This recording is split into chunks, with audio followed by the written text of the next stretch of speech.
Hello everyone, নমস্কার সবাইকে। তো আজকে আমরা নিয়ে যাব তোমাদেরকে শিটং। লেটস গো, দেখি কি করে আমরা যাই। আমরা প্রথমেই যাব ব্যান্ডেল থেকে ট্রেন ধরে যাব বর্ধমান। বর্ধমানে পৌঁছে আমরা দেখে নেব বর্ধমান স্টেশনটাকে। পৌঁছে গেছি বর্ধমান জাংশন। এখানে প্রথমেই দেখা পেয়ে গেছি সীতাভোগের। বর্ধমান হচ্ছে ফেমাস সীতাভোগের জন্য। তো এবার দেখে নেব, এখানে অনেক মেলগাড়ি দাঁড়িয়ে আছে।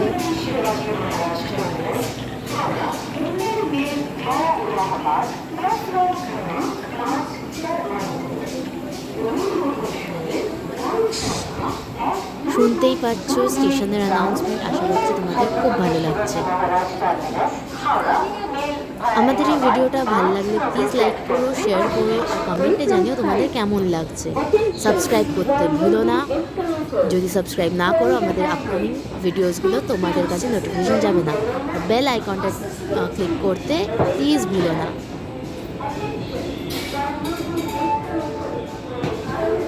আশা করছি তোমাদের ভালোই ঘোরা হচ্ছে বর্ধমান স্টেশন। এবার আমরা চলে পড়ছি আমাদের ট্রেনে। ট্রেনটা হলো কলকাতা হলদিবাড়ি এক্সপ্রেস। আমরা এই ট্রেনে উঠে গ্রিনারি এনজয় করতে করতে যাচ্ছি। এমন সময় আমাদের সামনে চলে এলো ফারাক্কা ড্যাম। ফারাক্কা ড্যামটা বিরাট বড় ছিল এবং শেষ আর হতে চাইছিল না।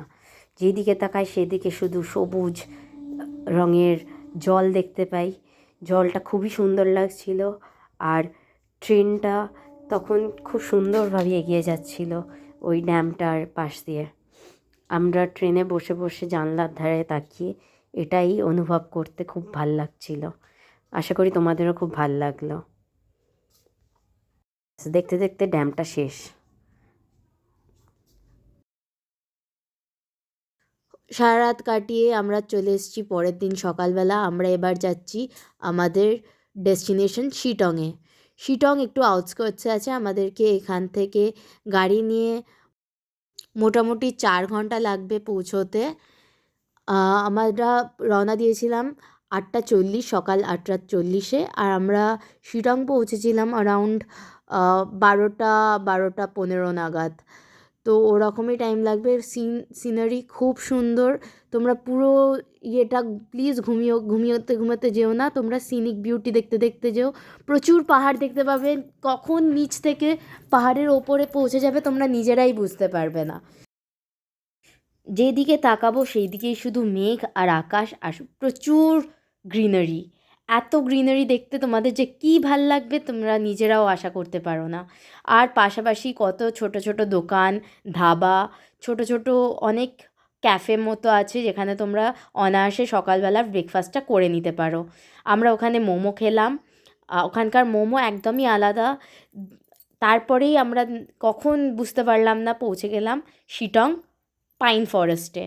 এখানটা আস্তে আস্তে আমরা যখন নিউ জলপাইগুড়িতে ছিলাম তখন অতটা ঠান্ডা লাগছিল না, কিন্তু জুন মাসে আমরা গেছি। জুন মাসে এই এই ফরেস্টে যথেষ্ট ঠান্ডা লাগছিল আমাদের।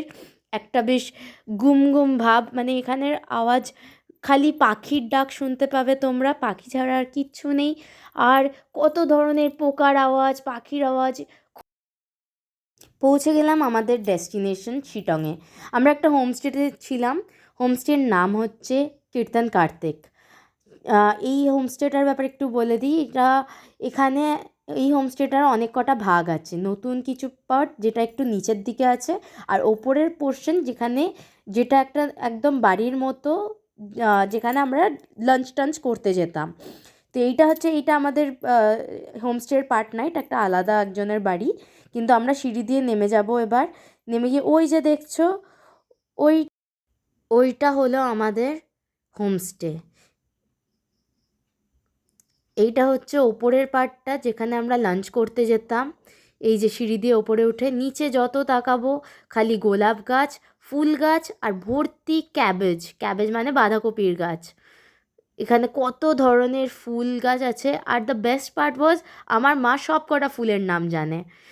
তো এইখানে আমরা প্রথমে ওপরে চলে এলাম, এখানে আমাদের জিনিসপত্র রেখে একটু ফুল গাছ ভিউ করতে। এখানে কত ধরনের গাছ, এখানে অনেক সাকুলেন্টসও আছে। সাকুলেন্টসগুলো এক একটা এক এক রকম শেপের, খুব সুন্দর। এখানে আমরা প্রচুর ফুল দেখেছি, আর ওই যে দেখতে পাচ্ছ ফুলের ওপর মৌমাছিও দেখেছি, খুব সুন্দরভাবে নাচছে। এটা হচ্ছে আমাদের হোমস্টে যেখানে আমরা ছিলাম। এই হোমস্টেটাতে দুটো রুম আছে, একটা রুমে আমরা ছিলাম এবং আরেকটা রুমে আরেকটা ফ্যামিলি। এই বড় দোতলার হোমস্টেটাতে টোটাল 4টে রুম আছে। এবার আমরা নিয়ে চলে যাব তোমাদেরকে আমাদের হোমস্টে। এখানে কত চাষবাস হচ্ছে তোমাদের কোনো আইডিয়া নেই। তোমরা দেখে ভাবছো এগুলো জঙ্গল, বাট এর মধ্যেই ক্যাবেজ আছে, কত ধরনের সুন্দর ফুল এবং ফল গাছ আছে তোমরা নিজেরাও জানো না। এইবার আমরা চলে যাচ্ছি আমাদের হোমস্টের দিকে। হোমস্টেটা খুব সুন্দর, খুব গোছানো, এবং আমাদের ব্যালকনি ভিউটা আমাদের ফেভারিট ছিল। এই আমাদের রুমের জানলা, আর একটু এগেলেই এইটা সেকেন্ড রুম যেখানে আর একটা ফ্যামিলি ছিল। এবং ব্যালকনিতেও অনেক গাছ ছিল। যেদিকে তাকাই শুধু আকাশ, মেঘ আর গ্রিনারি। পাহাড়গুলো যেন লুকোচুরি খেলছে মেঘের পাশ দিয়ে। আর এই আমাদের লম্বা ব্যালকনি। চলো নিয়ে যাই তোমাদের রুমে। এটা ছিল আমাদের রুম। দুটো বেড আছে, অনায়াসে 4জন থাকতে পারে। এক একটা বেডে 2জন অনায়াসে এঁটে যাবে। এবং এই একটা সুন্দর নাইট ল্যাম্প মতো। এইটা ছিল আমাদের বাথরুম। বাথরুমটার টাইলসগুলো was one of my favourite. খুব নিট অ্যান্ড ক্লিন, গিজার আছে, গরম জল করতে পারবে, ওয়াটারের কোনো প্রবলেম নেই, জলের ব্যবস্থা খুবই ভালো এবং সবাইকার ব্যবহার খুব ভালো। এবার আমরা বেরিয়ে পড়েছি একটু অ্যাডভেঞ্চার করতে। এখানে ভেতর পাহাড়ের নিচে এবং ওপরে যাওয়ার জন্য প্রচুর সিঁড়ি আছে। সিঁড়ি এবং পথ, কিছু পথ কাঁচা পথ, আর কিছু পথে এরকম সিঁড়ি, লম্বা লম্বা সিঁড়ি করা আছে। তো আমরা আবিষ্কার করলাম যে আমাদের হোমস্টের পেছনে এরকম সিঁড়ি কোথায় যেন একটা নেমে যাচ্ছে। আমি তো খুবই সাহসী, তো এগিয়ে চললাম হোমস্টের পেছনের সেই সিঁড়িগুলোর পথের দিকে এগিয়ে। দেখি কোথায় এটা নিয়ে যায়। প্রচুর হাঁটলাম আমি, পুরোটা শর্টে শর্টে দেখাচ্ছি, কিন্তু অ্যাকচুয়ালি অনেকটা, প্রায় আমি 40-45 মিনিট হেঁটে নিচ অবধি গেছি। নিচে গিয়ে যেটা দেখেছি সেটা আমার খুবই ভালো লেগেছে, কিন্তু তার আগে এই আঁকাবাঁকা রাস্তা একটু তোমাদের দেখিয়ে নিই। হট করে দেখি একজনকে আসছে সামনে দিয়ে, কিন্তু চিনি তো না, কথাও বলিনি, জাস্ট দেখলাম পাশ দিয়ে চলে গেল। পথের পাশে পাশে অনেক বাড়ি, ছোট ছোট বাড়ি দেখতে পেয়েছি, যেগুলো খুবই কালারফুল। এখানের পাহাড়ের আমি একটা জিনিস নোটিস করলাম, এখানের বাড়িগুলো কিন্তু খুবই কালারফুল এবং সেই বাইরের দেশের মতো। ওই যে দেখছো, ওইখান থেকে আমি নেমে এসেছি এবং আমরা আরও নেমে নেমে যাচ্ছি। এবার যাচ্ছি, এরই মাঝখান থেকে দেখতে পাচ্ছ জলের পাইপলাইন যাচ্ছে।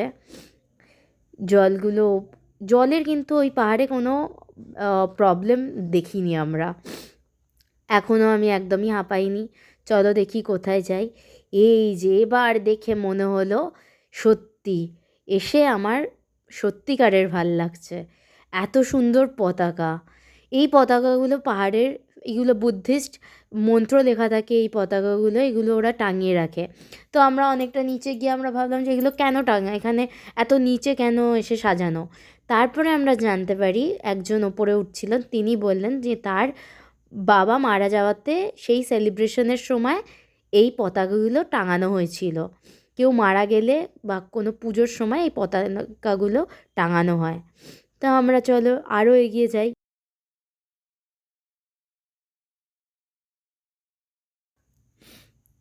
কত গ্রিনারি, ওই যে দেখছো ওটা আমার মা এখনও ভাবছে নামবে কি নামবে না।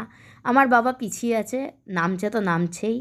আর আমি এই সুন্দর আকাশ দেখে যাচ্ছি।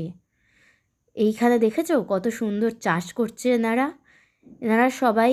এখানে পুরো অর্গ্যানিক ফার্মিং হয় এবং আমরা যেগুলো খাচ্ছিলাম আমাদের ব্রেকফাস্ট লাঞ্চে, যেটা আমাদের হোমস্টে অফার করছিল আমাদেরকে, সেগুলো সব ওরা নিজেরাই ওগায়, মানে ওরা নিজেরাই কাল্টিভেট করে। তো আমার খুবই ভালো লেগেছে ওখানে গিয়ে। আশা করছি তোমরা যখন যাবে তোমাদেরকেও তোমাদেরও জায়গাটা খুবই ভাল লাগবে। এবার আমরা আস্তে আস্তে এবার ওপরের দিকে উঠছি। অনেক সিঁড়ি, ভাবছি কেন নেমেছিলাম। কাউন্ট করতে করতে নামলেও হতো, কিন্তু সিঁড়িগুলো দেখো কতটা দূরে দূরে, তাই কাউন্ট করার মতো ধৈর্য আমার ছিল না। এবার আমরা ফাস্ট ফরওয়ার্ড মোডে দেখে নেবো যে আমি সত্যিকারের কত কটা সিঁড়ি উঠেছি এবং নেমেছি। তো এইবারে দেখছো কত উঠছি তো উঠছি, উঠছি তো উঠছি, ফাইনালি আমি ওপরে এলাম, ফাইনালি ওপরে পৌঁছলাম। এবার লাঞ্চ করার টাইম। লাঞ্চে ছিল বাঁধাকপির তরকারি, ভাত, আর এইবার দেখো কি এলো, ডাল। ডালটা দারুণ ছিল, টেস্টি। এরপরেই দেখবে স্যালাড আসছে। স্যালাডটা খুব সুন্দরভাবে গুছিয়ে দিয়েছে এবং খাবারও খুব সুস্বাদু ছিল। তারপরে এলো পাঁপড়, ডালের সাথে খাওয়ার জন্য আলু ভাজা, ক্রিস্পি আলু ভাজা আর পাঁপড়। আর তারপরে চিকেন। চিকেনটা ওদের ওখানকার দেশি মুরগির চিকেন।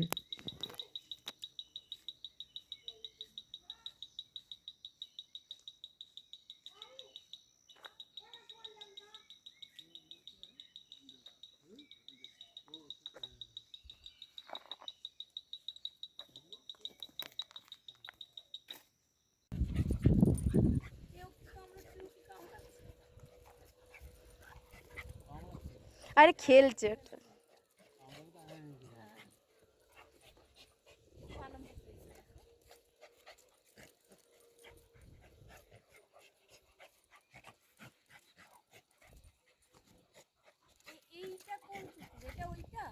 না এটা ওটা না, ওটা একটু মোটা ছিল।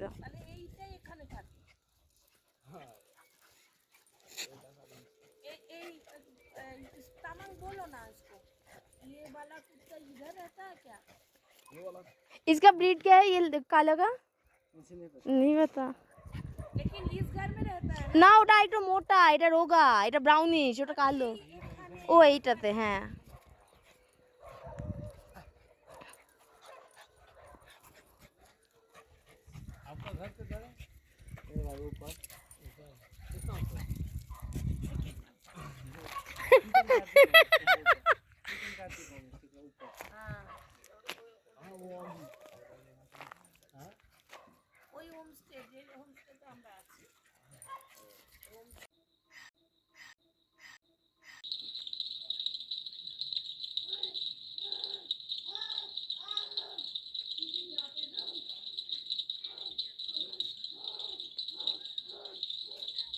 ছোট ছোট বিন্দু না